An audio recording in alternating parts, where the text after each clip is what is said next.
Jasmine and welcome back to another video here on my channel. Today I'm very excited to finally be showing you a tour of our villa currently here in Bali. Now, a lot of you have been requesting for it, so I'm super excited to show you. If you're new here to the channel, you're more than welcome to join our beautiful community by clicking subscribe just below here. And so as you'll see in this villa tour, it is quite a luxurious space that we're staying in. As you may know, currently the world has been impacted by the coronavirus, and so because of this, the tourism in Bali has really decreased. So you'll see that a lot of places are offering discounts on their places. So because this place is currently on a discounted price, we thought that we would make the most of it and stay in a beautiful place like this. There's also lots of space here for both my boyfriend and I, and it's also in a different location to where we've both stayed before, so we thought that we'd try out a new area and yeah, just have a new experience. So yeah, let's get straight into the villa tour. So welcome to our villa tour here in Bali. This is the third place I've stayed in since moving to Bali in January, and Josh and I have stayed here for around 3 weeks now. Don't know how long we'll stay here for, but we're gonna enjoy and make the most of it. So you actually come up from here. We have some stairs, quite steep, but you come up here and then you enter this space. This is the wardrobe space. So this here is our wardrobe. It's very tall, and when you open it like this, quite big. That is very tall, but it's okay. Lots of space here for both of us, and then I've just got my dresses and things here, and then I've taken up this shelf and this shelf. Here I have my tops, I have my skirts and dresses, I have bras and things here, more tops and dresses, more skirts. Basically I live in skirts and dresses in Bali. Yeah, this is then Josh's shelf, and Josh has more stuff down there too. And then we have a lovely mirror right here. Nice big full length mirror. Funky little chair here, which you don't really sit on, but it's cool. We also put our shoes here as well. So that's the wardrobe area here, and then to our left right here we have the bathroom. So you come in here. This space is really big, as you can see, almost the size of a bedroom. So okay, right over here we have the basins and the sink, one for Josh and one for me there. It's a really big mirror, so again, that's another girl's dream come true. Just got our most used skincare here, so like my moisturizers, creams, face masks, toothbrushes over there, my facial scrubs, hairbrush, Josh's hair dryer. It's not even mine, it's Josh's. We can put some stuff under here too. Then over on this side we have the toilet, which again is a very big room just for a toilet. And then coming onto this side we have the shower, and very big space once again. No. And I love that this room is very bright too, although it does get very hot, and that's why we also have fans here, so you can turn it on because you really need it. I'm already sweating, you're probably sweating too. We do also have a spa here. We've used it once, very big, and it fits 2 people too. Very grateful to have that. And yeah, this space has like a wooden floor, whereas over there it's more like marble. Yeah, it gives it kind of a sauna feel, so you can sit on here too. Yeah, very cool. Yeah, so you can dry some things on this ladder here. We've got our towels hanging on another chair, and out here it's pretty cool. It's not like the best thing. How do you open it? It's a little clip in the bottom, Jasmine. Oh. I think so. Abby puts it. Okay, clearly I've never opened it before. It's still really cool actually. So if you come out, we have a little pond here. It's a beautiful day today too in Bali. Always grateful to be here. And yeah, the pond itself isn't really working. So this is one of our balconies. Oh, can you just flip? So this is our big bathroom that we're very lucky to have. So let's get going to the other side now. Okay, so this here is our room now, opposite to the bathroom. And a really cool feature about this room is that there aren't actually any concrete walls. All of our walls are glass doors essentially, so it does get very hot in here, although we do have lots of curtains and aircon to keep it nice and cool. So yeah, when you come in, firstly you have the bed here. Super comfortable and cozy, so that's really cool. And then here on this side we do have a set of drawers over there where you can put in some things. Then we have a huge kind of shelf thing over here. We've got our books over here. Josh and I both like to read. And then we've got a painting I did to put up just to give this room some more color. And then over here we have like supplements and things. Here are my angel cards, my oracle cards that are essential. Over here we have bags and more tech stuff for cameras and things, my drone. And over here is also a really cool shelf. We have all of our sports stuff. So we have a badminton set, which is my favorite sport ever, I would say. It has to be badminton. We've also got tennis balls.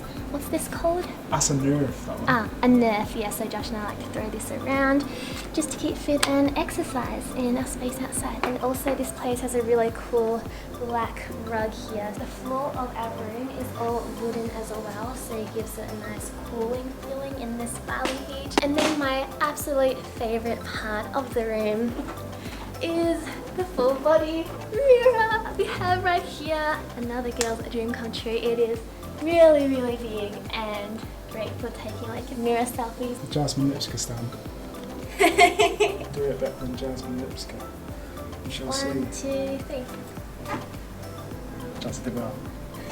So now we're heading to the office space now. So here we have a lovely sofa. It's very comfy to sit in, relax. We usually eat our meals here too. So we have a lovely marble table with a plant. Then over here is our office space. So Josh sits on the one side, I sit on the other side. We love the glass table that came with this space. And then over on this side we also have an ottoman that we can sit on. Made a squeaky noise. You're so graceful, Jasmine. So graceful. And also this is my bedside table here, and I have my basal body thermometer, my cameras and things, earrings, jewelry, essential oils. So this is where the magic happens too. And this has been my everyday bag recently as well, so I always have my wallet, some hand sanitizer in here too, a bag for doing groceries. It looks very small, but it opens up and expands to a big grocery bag. Also always keep a mask with me. So as you can see, there is lots of space for us both. And then coming up to here, we do have a door that leads out to a balcony outside. So you open it up and it's very spacious. So firstly we have a table with some chairs where we can eat some meals. There's also a lovely tree and we have 2 sunbeds here to rest on as well. And over here is my favorite piece of the outdoor balcony too. So comfortable here. You can rest, you can tool here and watch the sunset, which we get to see every day from the balcony. You can even sit here and have a cup of tea. I also like to take out my journal and do some journaling here or do some drawing on my sketch pad. So yeah, I really, really love this couch. So in front of us we have a beautiful view of the rice fields, and currently it is rice harvesting season here in Bali. So we've seen the whole field transform from burning the crops to replanting the rice again, and it's been super interesting. We see a lot of kites up in the sky as well, because the Balinese send up kites into the sky to send a heavenly message. And at this point in time during the rice harvesting season, the Balinese want to let the gods know that the people wish for an abundant harvest. So that is something I found out recently, which was really cool. So yeah, the rice field view is absolutely stunning. And then we go back in. Come on.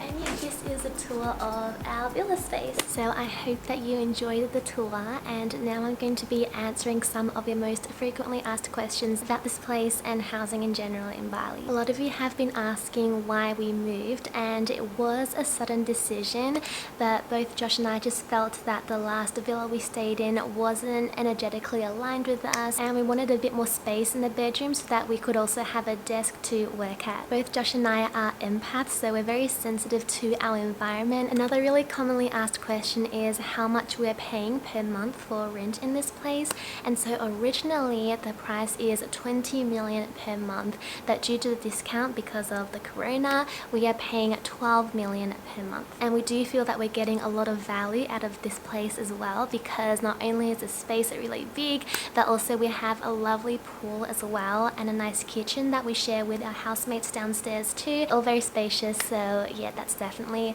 a benefit of this place. Another question I've been getting a lot is where to find accommodation in Bali. So firstly, you can search on Airbnb. That's a very popular website, or you can download the app as well. And always ensure before you book on Airbnb that you read the reviews of the place. Another place you can search for accommodation if you're planning to stay here longer term is through Facebook groups. So groups such as Canggu Community Housing, Bali Housing. There are heaps and heaps of groups on Facebook. Just search it up, join, and you can find lots of listings there as well. And then another option is going to an agent. So here in Bali, you could go to an office where an agent can help you find a place. And now I thought I'd integrate a mini Q&A into this video as well. So I asked you yesterday on my Instagram stories to send through any questions that you may have. Thank you for sending them all through. How much is the average cost of villa rental, long or short term in Bali? So this question totally depends on the area you stay in and what kind of accommodation you're looking for. So for example, here in the Canggu area, places like Batu Bolong will generally have higher prices compared to Brawa and Kerobokan. It also depends if you're staying in a guest house or in a villa, if you're sharing a place or the place is completely your own. And even the region, so Ubud in general is a bit more affordable compared to the Canggu area. It's a bit tricky to give an average, but you can find a place for 8 million Indonesian rupiah or even 6 million rupiah per month for a great place. And by great place, I mean a room that has a bathroom, maybe a pool as well, and a shared kitchen. How to manifest living together with your partner. Sending love to you and Josh. Thank you, Jasmine. So when it comes to manifesting absolutely anything, the three main things that I always practice are setting your intention crystal clear, and then acting as if, and then letting go. So detaching from the outcome. First, set your intention. Where do you want to live with your partner? Get crystal clear on the place and how you want to feel. So do you feel happy, excited? And then act as if. So something that I did before I even met Josh is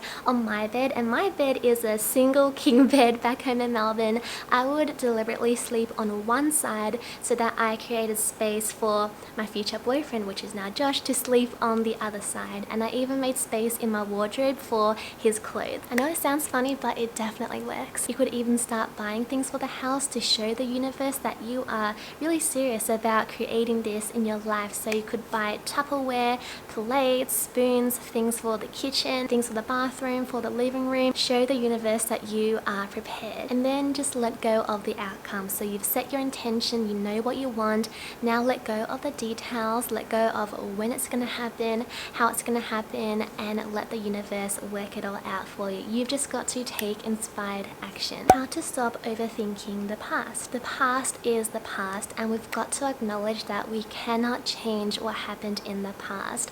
All we can change now is how we act in the present moment and the future. Overthinking the past is a detriment to yourself, and it's okay, we all do it, but you've got to be present, let go of what happened because we cannot change it, and simply move forward. One thing you love the most about yourself. Oh, I really like this question. Every time I get something like this, I do have to pause and think about it a bit. I would say one thing I love the most about myself is that I allow people to feel at peace when I'm with them, and people feel that they can confide in me and tell me things and feel safe when I'm with them. So yeah, I love that I can bring peace to a situation. Do you have any tips for people who are trying to gain healthy weight? Love your videos.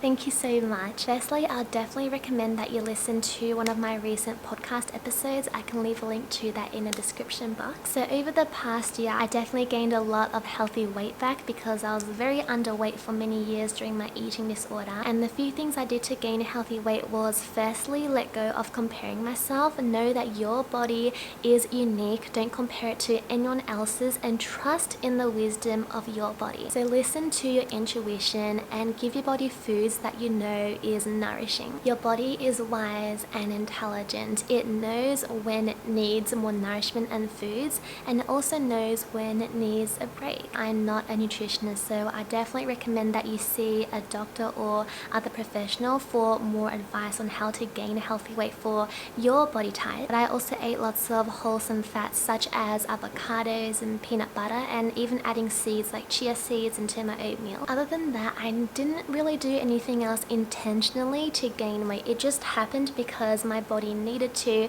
It was recovering after many years of restrictive eating. What is your goal in life, and what is pushing you to move forward in life? That is a really great question, and I have many goals. My goals are constantly changing as well. I have short-term and long-term goals. But as for what is pushing me to move forward in life, it's thinking of things greater than myself. So I want to be able to help my family and give back to them. I want to be able to inspire millions of people in the world in a positive way. I want to one day build a school that is completely free to provide more education to children in the world. I want to contribute to more people's lives in a positive way and make a greater difference in this world, so that really pushes me to move forward. Best long distance relationship advice. So while I have never been in a long distance relationship, what I can say that the best advice for any kind of relationship is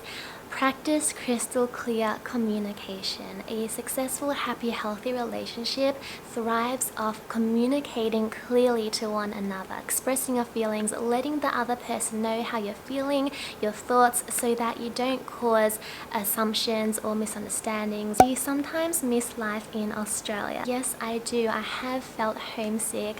I definitely miss the beaches in Australia. They are incredibly beautiful. I do also miss some of the food you can get there too, like maybe peanut butter. That being said, I have definitely adapted to life here in Bali. It's definitely more me, but yes, I do miss Australia in other ways too. What to do if you don't believe you're lovable but want to be loved? So I can completely relate to you, and it does sound easier said than done, but you've simply got to shift the belief that you're not lovable, because you are. It's just a childhood conditioning that you picked up, and now you've got to be conscious of it. Change the belief that you're not lovable into I am lovable. This is your responsibility and your power. You now have control over your beliefs, so you've got to shift that belief if you want to truly feel and accept love. Another affirmation you can say is I'm open to receiving love, and that really helped me too. You are lovable. Just for being born, you are loved. Any tips for things to do at home during this time? Love from Spain. I actually did make a video recently about things I've been doing at home in Bali during quarantine, so I'll leave a link to that video in the description box. My best advice would be to do the things that bring you joy, and also keep in mind that it's okay to not be productive while you're at home too. So don't feel pressured that you have to constantly be doing something. The point of us doing things in life is ultimately to create joy, freedom and peace in our life. So as long as you feel good about what you're doing, that's what matters the most. So don't compare yourself to anyone else. Is it okay if I choose not to go to college after experiencing it myself? Yes, it's definitely okay, and you don't even need my permission. Give yourself permission to do anything you want in your life. So I want you to give the power over your life back to yourself. Ask yourself if this is something you want to do, and if your intuition says yes, then listen to your intuition. Give yourself permission to live a life that you love. Are you planning to live in Bali forever, or do you want to live somewhere else? So at the moment, Bali is my home base. I don't know how long I'll stay here for, and I kind of like that. I like being adventurous. I do plan on staying in Bali for a while longer, but yeah, who knows where my intuition and God will take me. What to do with friends who are always copying me? Firstly, we cannot control others' actions, and secondly, see this as a great sign that it means you're doing well and they are inspired by you. There is more than enough to go around in the universe, so let them do what they want to do. You know that you are unique, and keep doing what you want to do. As an introvert, do you feel the need to have some alone time away from your boyfriend? Both Josh and I definitely have healthy alone time, and yes, I do need alone time still, but we're both very understanding. We communicate it. So for example, yesterday I had some alone time and I was doing some drawing while Josh was playing soccer with our housemates. How to maintain mental health in quarantine? This is a really great question, and firstly I'd say be mindful of the amount of time you use on social media. It's very easy for our subconscious minds to begin comparing ourselves to others. You could set time limits on apps that you use. Also, if you are using social media, be sure that you are only following accounts that bring you positivity and inspiration. Nourishing your body with nourishing wholesome foods is also going to contribute to good mental health, and do things that feel good for you. So for example, if you notice that after watching 2 hours of Netflix you don't feel so good, then you can use this awareness to change your actions. So for example, you could instead go outside for a walk if you can, or do some cooking, do something creative that will make you feel good. And also keep in contact with your family and friends if you can via Zoom or FaceTime. Be sure you still interact with others. One of my favorite mantras for mental health that I like to repeat also is, this too shall pass. How do you interact with someone who has negative energy and complains a lot? One of the things you can do is, if you're in a conversation, change the topic. Don't feed their negativity or complaining. And then if you change the subject and they keep complaining, you can simply just leave the conversation. You don't even have to completely explain yourself. You can choose to walk away. Protect your energy. It is precious. Or if you have to stay there, then something my dad taught me as a young girl is, let it through one ear and out the other. I know this can be a bit tricky sometimes for empaths like myself. We tend to take on other people's energy and feelings, but we've got to remember that we are not responsible for other people's feelings or actions. I choose how to feel in this present moment. An advice you would give someone who knows someone who struggles with depression. So if I put myself back into the shoes of the time when I was going through depression, it would have definitely been really nice if there was someone to just tell me that everything's going to be okay. Let them know, tell them in words that you are here for them, that they are supported, and these words can mean so much. Keep an eye out on them, provide them with some resources, so let them know that they are loved and you are here for them to talk to. And of course, honor your own boundaries, but saying words can be very powerful. Under thighs B, how to feel about your gross and dirty looking armpits. I would like to ask you, how do my armpits affect you and your life? So I'm going to show them. Let's embrace our armpits no matter what. Can you speak Indonesian? Ya, saya bisa berbahasa Indonesia. Saya belajar bahasa selama 6 tahun di sekolah, dari kelas 7 sampai kelas 12 di SMA di Melbourne di Australia. Saya suka sekali belajar bahasa Indonesia dan juga suka sekali kebudayaan Indonesia. So that is it for today's Q&A and Bali Villa Tour. I hope you enjoyed this vlog, and if you did, do give it a thumbs up so I know. Take care, beautiful friends. I appreciate you all so much. Know that you are enough, you are worthy, and you are beautiful. And I'll see you in the next video.